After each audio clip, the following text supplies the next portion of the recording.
Salutations à toutes et à tous, c'est dimanche, bienvenue dans cette nouvelle Confistoire. J'espère que vous allez toutes et tous bien et que vous passez un bon week-end. Aujourd'hui, je vais vous présenter J'ai échangé mes parents d'Ingrid Chabert et Pog, illustré par Maureen Poignonnec. C'est édité par les éditions Le Grand Jardin dans la collection Jardin Libre. À votre avis, c'est possible d'échanger ses parents si on trouve qu'il y a des choses qui vont pas avec les nôtres? Il n'y a qu'un seul moyen de le savoir, c'est d'écouter l'histoire. Depuis toujours, je rêve d'avoir des animaux. Mais chaque fois que je demande, maman et papa répondent « Niet, carrément pas question ». J'insiste. « Et un tout petit chien ?»« Non, ça fait des bêtises et ça salit tout.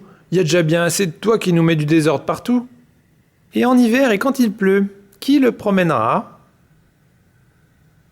Un chat minuscule ? Miaou. Un poisson tout petit rikiki ?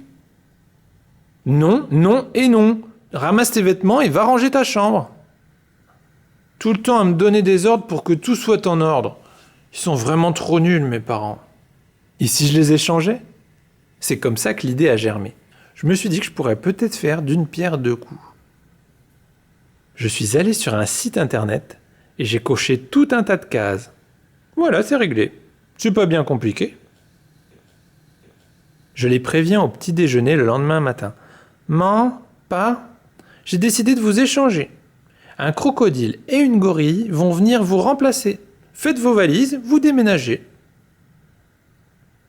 À mon grand étonnement, ils prennent la nouvelle plutôt bien. Ils ne pleurent même pas quand je les dépose au train. À la gare, j'en profite pour récupérer mes deux colis. L'un vient d'Afrique et l'autre d'Amazonie. Parfait! Mes nouveaux parents sont exactement comme je les imaginais. À partir de maintenant, il n'y a plus d'école. Plus besoin de ranger ma chambre, ni de manger des légumes. Maman est d'accord. Une maison sans règles, c'est le pied. On mange ce qu'on veut, quand on veut, comme on veut. Papa a pris possession de la baignoire. Génial, j'ai plus besoin de me laver. On regarde la télé et on joue aux jeux vidéo jusque tard le soir. Le problème, c'est que ça s'est vite dégradé. Quand chacun fait ce qui lui plaît, il y a vite de la casse, de la crasse, et plus rien à manger. J'ai bien essayé de faire comme mes anciens parents en disant « faudrait faire ci » ou ça. Mais même en dessinant un tableau à 3 colonnes avec des gommettes vertes, oranges et rouges, rien n'a fonctionné.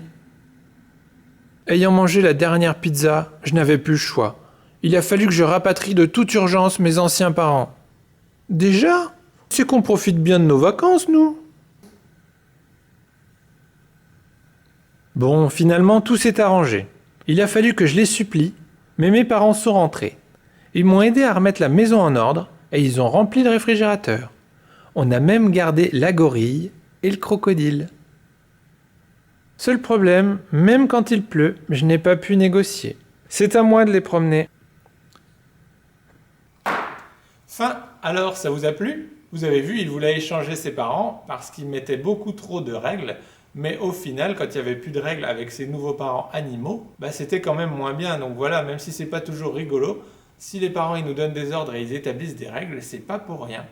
Et vous, si vous pouviez, quels animaux vous aimeriez avoir comme parents? Un serpent et une gorille comme dans cette histoire? Ou d'autres animaux? En tout cas, voilà, moi je vous souhaite un excellent dimanche et je vous dis à samedi prochain pour une nouvelle Confistoire. Salut!